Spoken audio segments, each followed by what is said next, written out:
Thank you, Mr. Deputy Speaker, for allowing me to speak on this important bill, which I support on 3 counts, focused on the data section. Firstly, the need to improve governance. Streamlining processes in the public service would have obvious benefits to the public and make governance more efficient and effective. And let me share some areas in which I think our proposals can be done. From a public perspective, it can be frustrating, and I know many residents as well as businesses are often frustrated when government agencies knock them from department to department. And sometimes even MPs are not immune to this. To make an application or appeal, one has to go online to different websites or to different departments to get relevant documentation because information between the different agencies could not be shared.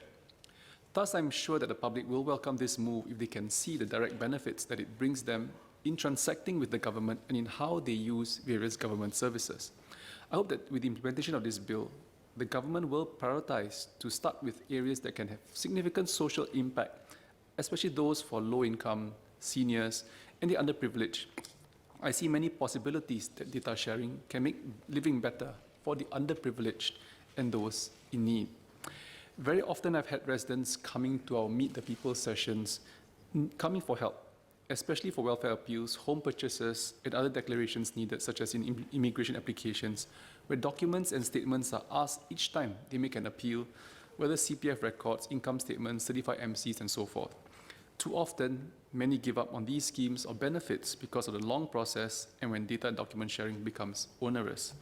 The family situation for those in need is not always so straightforward. Family members may be difficult to locate, and sometimes family members are also estranged. An example involves government assistance schemes that need salary declarations to determine household income, for example, in which government may have already had some salary information either through income tax declarations or CPF contributions. So I ask that officers handling such sensitive cases for welfare, housing, and health subsidies be given greater access to data to make decisions easier and, more importantly, to reduce the burden on the residents to keep providing updated statements and data every few months when assistance needs to be renewed. Deputy Speaker, I understand that the sensitivities, as explained by Minister earlier on, of allowing officers to see such salary data and declarations are indeed sensitive to the family. Thus, I have a suggestion. Can the government work on a points-based system to determine the eligibility of citizens for various schemes, similar to what we do for credit scoring? So systems can work in the background without having to reveal the exact numbers to officers. So in the sense that you go to the back end, get certain data, churn out a formula, and therefore score comes out eligible, not eligible. So instead, officers accessing will see some form of point scoring to make it easier and quicker to approve one's eligibility to a scheme. This will allow officers to make decisions without having to access actual data. For example, an agency can evaluate an applicant's household income exceeds the specified criteria through comparing CPF or IRAS data without having to be given actual details, which will breach some of our laws, and if the system can compute such a formula. So this will help reduce trauma and difficulties by the applicant and reduce the burden on the processing for help. This way, more citizens will get help more expediently and with much lesser stress. The second consideration is the possibility of achieving cost effectiveness. In the sharing of data and making government process more efficient, would such services not become cheaper for the relevant agencies and consequently the public? I'm not just talking about direct cost savings, but also indirect savings in terms of better allocation of resources, achieving optimal outcomes, and leading to effective policy outcomes.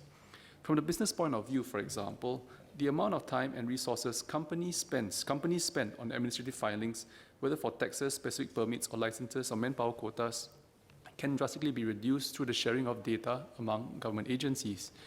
So I understand my info is a good one, and I hope that more can be done, but also not just in terms of pre-filling forms, but in being able to carry forward some of these application data that was previously submitted.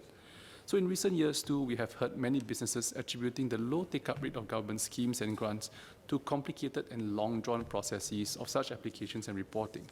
Hopefully, we will see more businesses more encouraged to do so now in light of easier data sharing among agencies, so they don't have to keep repeating the applications across agencies. Last but not least, the importance of taking concrete steps towards being a truly smart nation. Data, more importantly, the insights that can be garnered from it, are proving to be critical and significant in this digital era. Companies and governments around the world are increasingly leveraging on data to serve their customers and citizens better. And Singapore should leverage on such capabilities to improve and enhance policy making. After all, if we are truly driving Singapore towards being a smart nation, then the public service should be incentivized to lead by example. I support this initiative to further use our digital technologies under our Smart Nation initiative in areas that can better our lives, such as making our public transport services more efficient and enhancing our access to healthcare, among others. However, acknowledging these benefits, I'd like to share the concerns I have on this bill based on feedback I've also gathered on the ground. The main concern some have on this move is the perception that Big Brother is watching. How does the government plan to assure citizens that they are not actively being tracked? While governance and transparency are areas to keep in mind, we need to be clear whether government will make public on which data sets that the directing minister has asked for across agencies and what they will be used for. This is especially for data sets that will be used for proactive enforcement of citizens, if any, such as tax compliance or declarations. My other concern is the erroneous of non-updated data on an individual or business, which could work against them when they are used by government to approve applications for schemes and services. With this bill, an outdated or erroneous data is now transmitted across multiple agencies. So how can a citizen or a business find out whether the data that the government has on them is actually correct, and if they can self-update easily without the hassle of checking from agency to agency? Also, given that government officers have now access to a full suite of data, which put together with reasonable deduction, may lead to market-sensitive insights and the possibility of what some may call insider trading for use of information for personal gain. Will there be measures put in place for such officers to declare interest beyond the great ones I think Minister shared earlier, and holdings of the investment and properties? Will the government also consider stronger penalties for breaches of data access or leaks so as to create stronger deterrence? While the bill covers penalties for data leaks, I do have concerns that in recent years, or we have seen AGO reports where data and controls of system controls remains a concern for some agencies. So what additional measures will be put in place in terms of data security? Once data is leaked, even if we can penalize the officer, there is no retrieving the data back. So I would like to know how the government plans to balance security, governance, and accessibility of data. If these concerns are addressed, Mr. Deputy Speaker, I'm confident that the bill brings greater convenience and efficiency to Singaporeans and the public service. As such, I support the bill. Thank you.